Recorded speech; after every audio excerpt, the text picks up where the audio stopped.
Hello everyone, Gautam is education hub पर आप सभी का बहुत बहुत स्वागत है। उम्मीद है आप सभी अच्छे होंगे, एग्जाम की तैयारी अच्छे से जारी होगी। तो आइए चलिए शुरू करते हैं हमारी आज के करंट अफेयर की क्लास, जो है 7 अप्रैल 2024 के करंट अफेयर की क्लास। जैसे कि आप लोग जानते हैं कि आज संडे की क्लास है, तो आज हम लोग जो है वो रिविज़न करते हैं जो भी हमने इस वीक में पढ़ा हुआ है। लेकिन आज मैं आपके लिए वैसी क्लास नहीं लेकर आई हूँ, आज मैं जो डेली हम क्लास पढ़ते हैं वैसी लेकर आई हूँ। ये मैं आप लोगों की जानकारी के लिए बता दूँ कि आज जो रिविज़न वाली क्लास है वो मैं शाम को आपके लिए 8 बजे डालने वाली हूँ। तो 8 बजे आप लोग शाम को उस क्लास को देख सकते हैं, जिसमें कि हम पूरे वीक का रिवीजन करने वाले हैं। अभी सुबह हम लोग जो है जैसे कि हम डेली क्लास पढ़ते हैं वैसे ही क्लास पढ़ने वाले हैं। शाम को 8 बजे आप लोग क्लास को देखना मत भूलिएगा। पूरे 8 बजे आप लोगों के पास क्लास की नोटिफिकेशन आ जाएगी, जिसको कि आप देख सकते हैं और अपनी जो रिवीजन है उसको चेक कर सकते हैं कि आप कितना भूल चुके हैं और कितना आप लोगों को याद है। तो आइए चलिए शुरू करते हैं हमारे आज की क्लास। भारत ने 2024-25 में बिना किसी प्रतिबंध के किस देश को आवश्यक वस्तुओं के निर्यात की अनुमति दी है?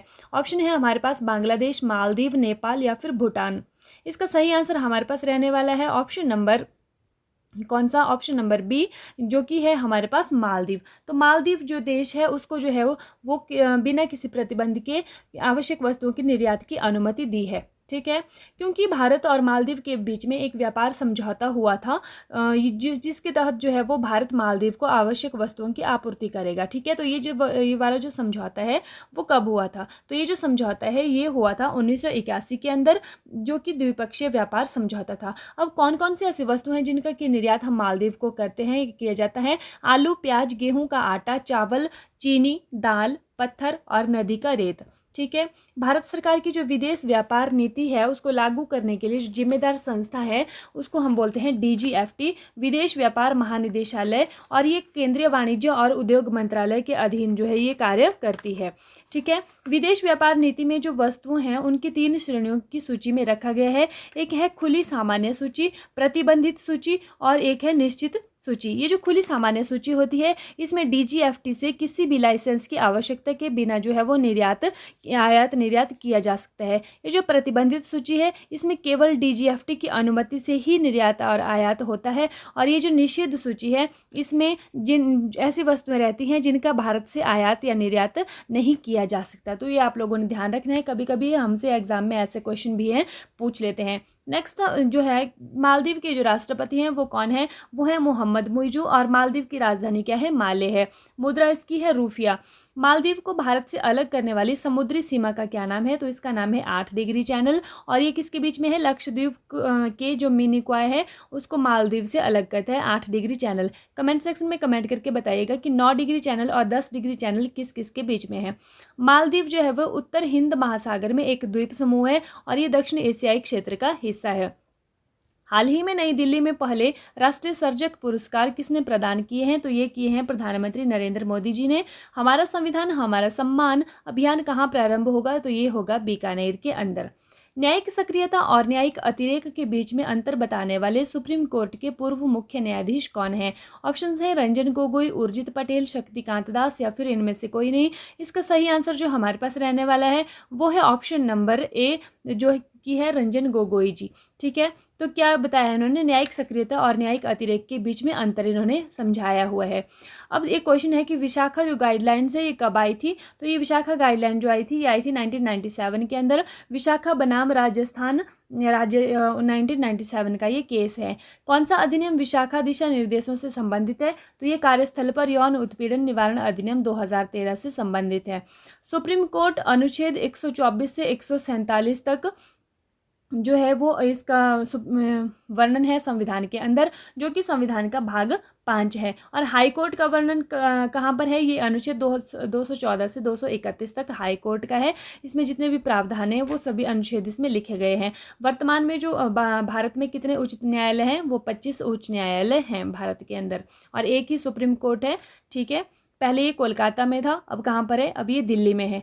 संविधान के अनुच्छेद 143 के तहत, देखिए ये जो अनुच्छेद हैं बहुत इंपॉर्टेंट रहते हैं। कुछ अनुच्छेद जो हैं हम एक दो देख लेते हैं इसके बारे में। संविधान की जो अनुच्छेद है 143 के तहत राष्ट्रपति को कानून या तथ्य के किसी भी प्रश्न पर सर्वोच्च न्यायालय से राय लेने का अधिकार है। ठीक है, आपसे पेपर में क्वेश्चन पूछा जाता है, एग्जाम में पूछा जा सकता है कि किस अनुच्छेद के तहत जो है वो राष्ट्रपति सुप्रीम कोर्ट से सलाह ले सकता है। तो कौन सा अनुच्छेद है जिसके अंतर्गत जो है वो राष्ट्रपति सुप्रीम कोर्ट से सलाह ले सकता है, तो वो है आर्टिकल 143। अब राष्ट्रपति को जो न्यायाधीश हैं वो सलाह तो दे देंगे, लेकिन ये राष्ट्रपति की मर्जी है कि उनको जो है ये बात माननी है या नहीं माननी है। ऐसा बाध्यकारी नहीं है कि राष्ट्रपति ने पूछा न्यायाधीश से और फिर वो उनको मानना जो है वो बाध्यकारी हो जाएगा, ऐसा कुछ नहीं है। वो मानना ना मानना वो उनके फिर अपने जो पॉइंट ऑफ व्यू पे डिपेंड करता है, लेकिन सलाह ले सकते हैं। वो कौन सा आर्टिकल है? ये 143 है। सर्वोच्च न्यायालय का अभिलेख न्यायालय, सर्वोच्च न्यायालय एक अभिलेख न्यायालय होगा, तो ऐसा कहाँ पर लिखा गया है? ऐसा लिखा गया है अनुच्छेद 129 पर। बहुत इंपॉर्टेंट क्वेश्चन है दोनों के दोनों। प्रतिवर्ष अंतर्राष्ट्रीय महिला दिवस कब मनाया जाता है? तो ये मनाया जाता है 8 मार्च को। ठीक है। हाल ही में कृषि सखी अनुकूलन कार्यक्रम किसने प्रारंभ किया है? ये किया है कृषि और किसान मंत्रालय तथा ग्रामीण विकास मंत्रालय के द्वारा। हाल ही में विकास और शांति के लिए अंतर्राष्ट्रीय खेल दिवस कब मनाया गया है? 1 अप्रैल, 2 अप्रैल, 5 अप्रैल या फिर 6 अप्रैल को?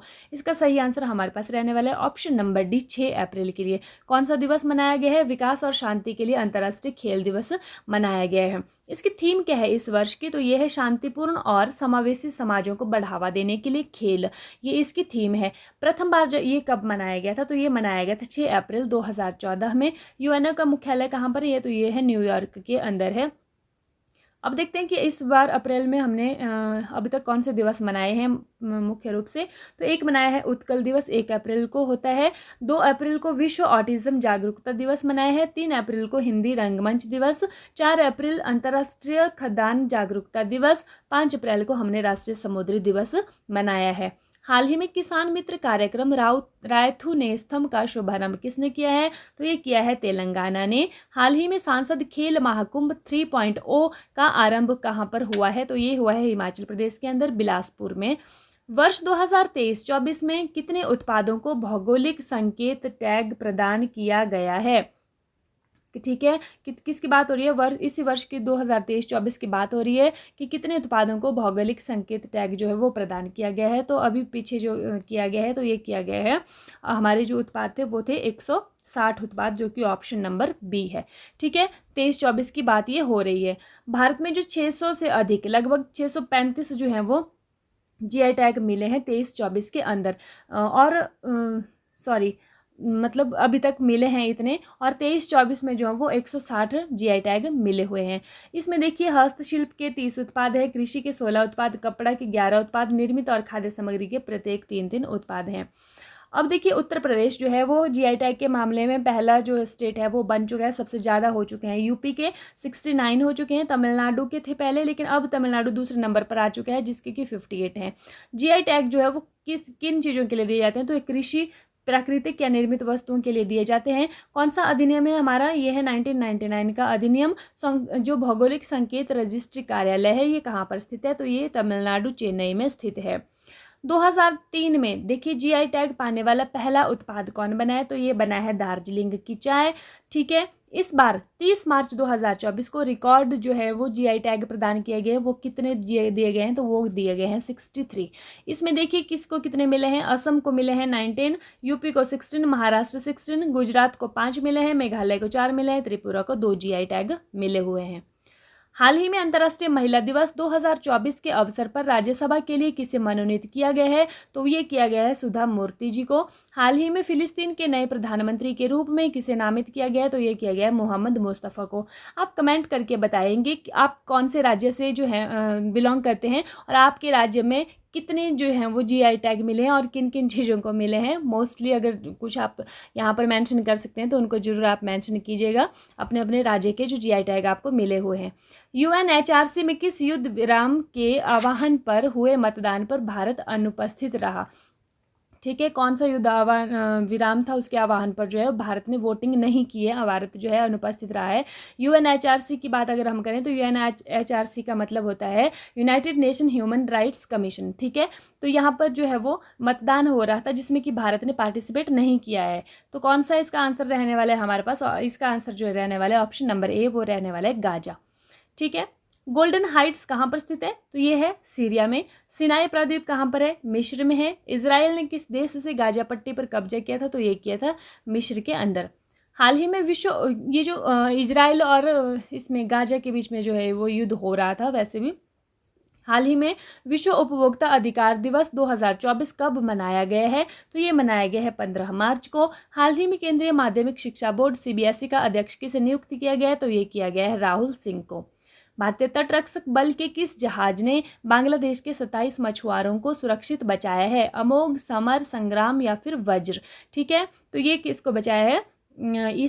इसका नाम जो था ये था अमोघ। ठीक है, अमोघ जो है ये क्या है? ये है भारतीय तटरक्षक बल का जहाज। ठीक है, इंडियन कोस्ट गार्ड का जहाज है ये। इसने जो है बांग्लादेश के 27 मछुआरों को सुरक्षित बचाया है और उसको सौंप दिया है वहाँ के जो बांग्लादेश का जो तटरक्षक एक जहाज था जिसका नाम था कमरू जम्मा। ठीक है, उसको सौंप दिया गया है, इन मछुआरों को सुरक्षित सौंपा गया है। अब भारत तटरक्षक बल की स्थापना देख लेते हैं कि कब हुई थी। तो ये हुई थी 1 फरवरी 1977 के अधिनियम से, जो कि 1978 में होती है। आदर्श वाक्य जो है वयम रक्षामः, किसका आदर्श वाक्य है ये आदर्श वाक्य है भारतीय तटरक्षक बल का। भारतीय तटरक्षक दिवस 1 फरवरी को मनाते हैं। वर्तमान महानिदेशक कौन है? ये है श्री राकेश पाल। अर्धसैनिक बल है ये और ये रक्षा मंत्रालय का हिस्सा है। हाल ही में जारी रिपोर्ट के अनुसार वर्ष 2019-2024 के बीच चुनावी बॉन्ड से सर्वाधिक चंदा किसे मिला है? तो ये मिला है बीजेपी पार्टी को। रणजी ट्रॉफी 2024 की विजेता टीम कौन सी है? तो ये है मुंबई टीम। भारत सरकार देश में यूरिया की आयात को कब तक समाप्त करने की योजना बना रही है? ऑप्शंस हैं 2024 के अंत तक, 2025 के अंत तक, 2026 के अंत तक या फिर 2030 के अंत तक। इसका सही आंसर हमारे पास रहने वाला है ऑप्शन नंबर बी, 2025 के अंत तक। किसकी बात हो रही है? देश में जो यूरिया है उसका आयात जो हम बाहर के देशों से करते हैं, अब हम क्या बोल रहे हैं कि हम जो है वो डिपेंड नहीं रहेंगे ज़्यादा से ज़्यादा दूसरे देशों पर, हम अपने ही देश के अंदर जो है वो यूरिया की फॉर्मेशन करेंगे। ठीक है, बाहर के देशों से हम इतना ज़्यादा डिपेंड नहीं रहेंगे, आत्मनिर्भर जो है वो हम बनेंगे। अब ये जो भारत है ये बहुत बड़ा आयातक है यूरिया का, और हमारी जो आवश्यकता का जो 30% है वो हम आयात करते हैं। मुख्य स्रोत कौन से हैं जहाँ से कि हम यूरिया लेते हैं? ओमान, कतर, सऊदी अरब, संयुक्त अरब अमीरात जो है ये मुख्य सोर्स हैं इसके। देखिए, यूरिया उत्पादन को बढ़ाने के लिए एक नई यूरिया नीति जो है वो 2015 लागू की गई थी, और इसके तहत जो है वो बंद उर्वरक संयंत्र पुनर्जीवित करने की योजना पर जो है वो कार्य किया जा रहा था। अब ये जो बंद उर्वरक संयंत्र हैं ये कहाँ कहाँ पर हैं? उत्तर प्रदेश के देखिए गोरखपुर में, तेलंगाना रामागुंडम, और ये तालचेर है जो कि उड़ीसा के अंदर है, बरौनी जो कि बिहार में है, सिंदरी जो कि झारखंड में है। ठीक है, ये बंद उर्वरक संयंत्र थे जिनको कि पुनर्जीवित करने की योजना पर जो है वो कार्य चल रहा है। ठीक है, इसमें से जो 4 हैं वो हो चुके हैं और 5वां एक है जो कि रह गया है, अभी चालू करना है इसको। अब देखते हैं कि जो केंद्रीय रसायन और उर्वरक मंत्री हैं वो कौन है? वो है मनसुख मंडाविया जी। और यूरिया का जो फॉर्मूला है वो क्या है? H2NCONH2। ये किसका फॉर्मूला है? ये यूरिया का फॉर्मूला है। यूरिया का जो रासायनिक नाम है ये है कार्बामाइड। क्या नाम है इसका? कार्बामाइड नाम है इसका। और मनुष्य के शरीर में जो यूरिया बनता है, फॉर्मेशन होती है, कहाँ पर होती है? ये लीवर के अंदर होती है। हाल ही में केंद्रीय मंत्री अमित शाह ने NIA के कौन से ऐप का उद्घाटन किया है? तो ये किया है संकल्प ऐप का। हाल ही में लॉन्च PB शब्द SHABD पहल का संबंध किससे है? तो ये है प्रसार भारती से। किससे है ये? प्रसार भारती से। अप्रैल 2024 में किसे 15वें CIDC विश्वकर्मा पुरस्कार 2024 से सम्मानित किया गया? ऑप्शंस हैं SJVN limited, UP Genco, NHPC limited या फिर इनमें से कोई नहीं। इसका सही आंसर हमारे पास रहने वाला है option number A, SJVN limited. कौन सा पुरस्कार मिला है इनको? 15वां CIDC विश्वकर्मा पुरस्कार 2024 जो है वो इनको मिला है।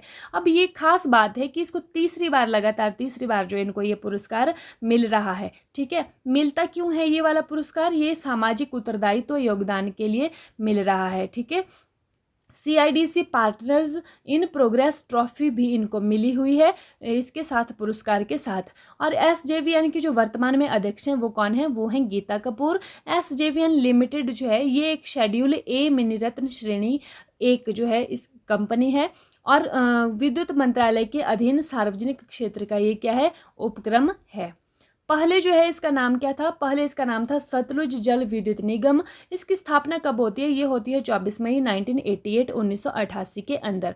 अब ये जो कंपनी है SJVN है, ये क्या कर रही है, हिमाचल प्रदेश में भारत के सबसे बड़े 1000 megawatt Nathpa Jhakri hydro power station, ठीक है, Nathpa Jhakri hydro power station को संचालित कर रहा है, ठीक है, NJHPS को संचालित कर रहा है। कहाँ पर है ये जो Nathpa Jhakri hydro power station है, ये सतलुज नदी पर है ये वाली परियोजना जो है। और ये सतलुज नदी कहाँ से निकलती है, तिब्बत के पठार से निकलती है और हिमाचल प्रदेश में ये जो एंटर करती है, ये करती है किन्नौर में शिपकी नामक दर्रे से एंटर करती है हिमाचल प्रदेश के अंदर। और हिमाचल प्रदेश में जो है वो लंबाई की दृष्टि से जो सबसे बड़ी नदी कौन सी है, ये सतलुज नदी है।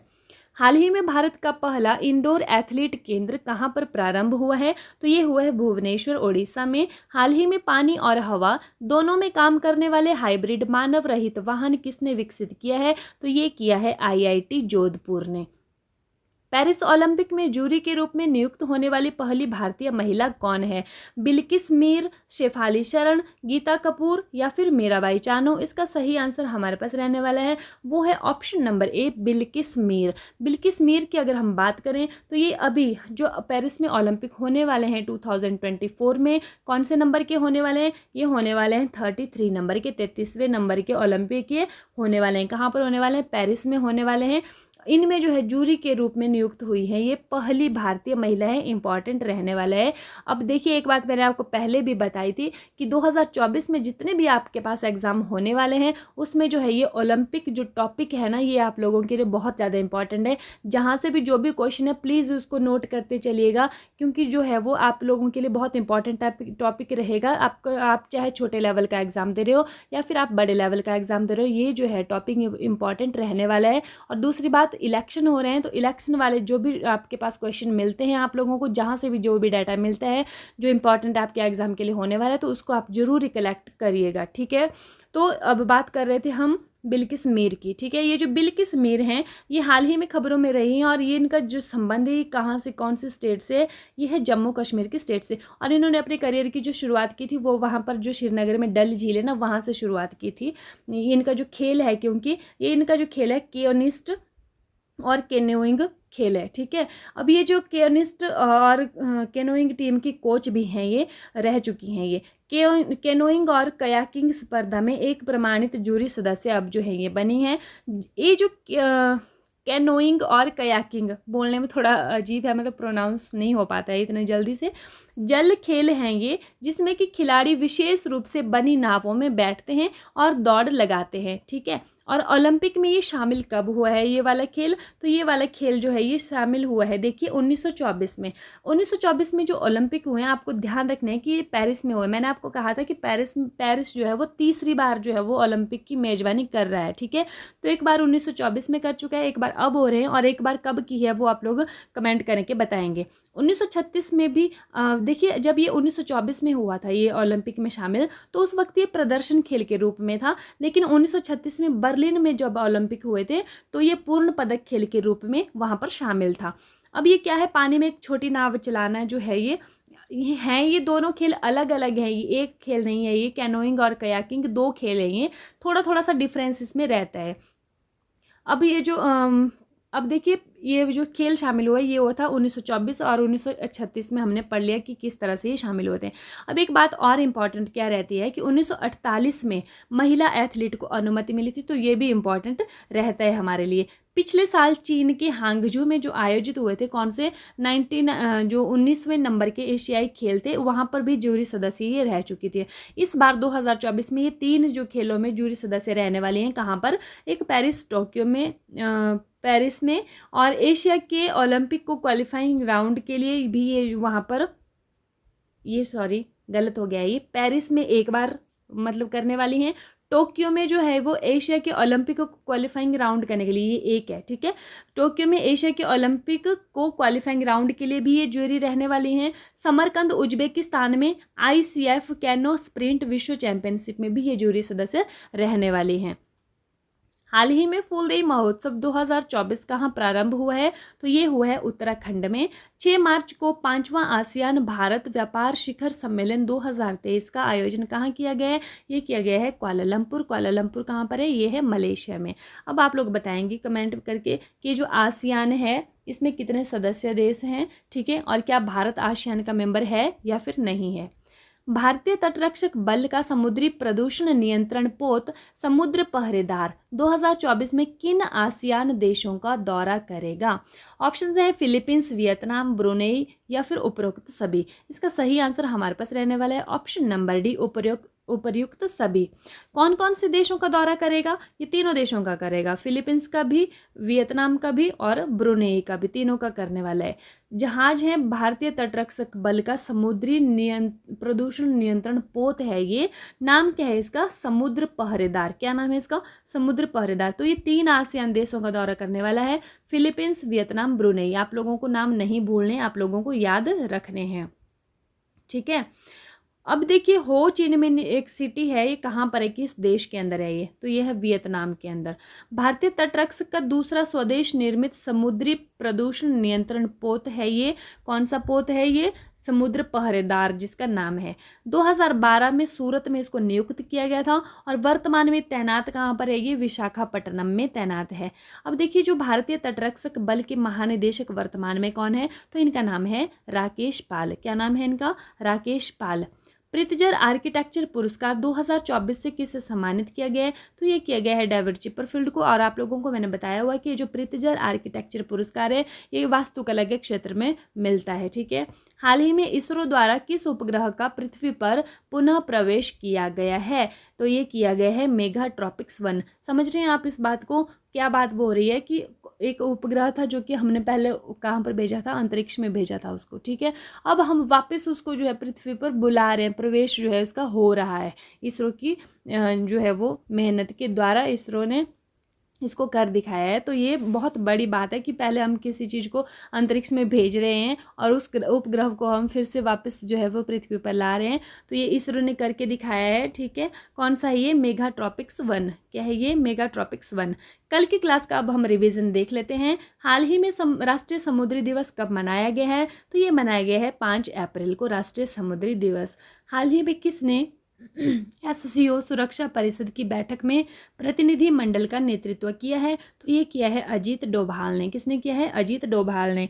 हाल ही में डीआरडीओ ने किस राज्य में प्रशिक्षण केंद्र के लिए परियोजना शुरू की है? तो ये की है पश्चिम बंगाल में। मैंने बताया था आप लोगों को कि जो सेना के लिए जो हथियार वगैरह बनते हैं तो उनके लिए प्रशिक्षण केंद्र की जो परियोजना की शुरुआत की है वो की है वेस्ट बंगाल के अंदर।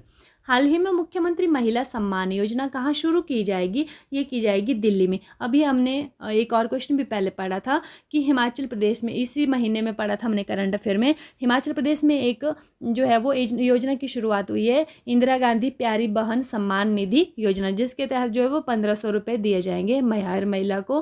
प्रतिवर्ष हर महीने 1500 रुपये दिए जाएंगे। हाल ही में CCI स्नूकर क्लासिक का टाइटल किसने जीता है? ये जीता है पंकज अडवाणी ने।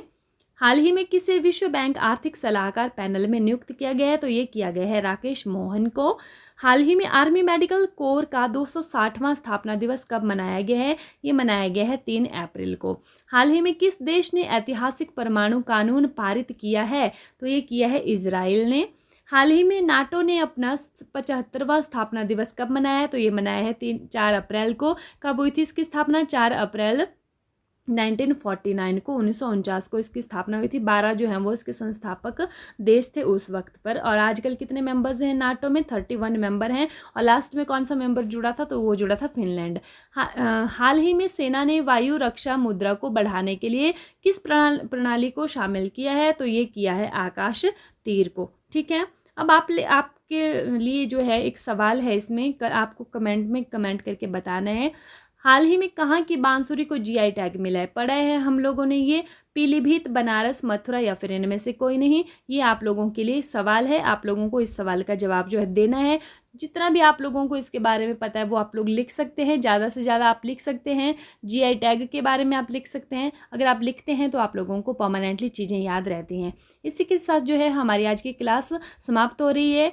क्लास देखने के लिए आपका बहुत बहुत धन्यवाद। अगर आपको अच्छी लगी है क्लास तो आप लोग वीडियो को लाइक कीजिएगा, वीडियो को शेयर कीजिएगा और बेल आइकन को दबाना मत भूलिएगा। चैनल को सब्सक्राइब कीजिएगा। फिर आपके पास एक बेल आइकन आएगी, वहाँ पर उसको प्रेस कर लीजिए, जिससे कि डेली की जो वीडियो आती हैं उसकी अपडेट आपके पास आती रहेगी कि वीडियोज़ आ रही हैं। और मैंने आपको वीडियो के शुरू में बताया था कि आज जो है वो आप लोगों के लिए रिवीजन की जो क्लास है वो आएगी रात को 8 बजे, ठीक है। तो वो आप लोगों को ज़रूर देखनी है वो वाली क्लास, ठीक है। Thank you and have a nice day. खुश रहिए, अपना ख्याल रखिए।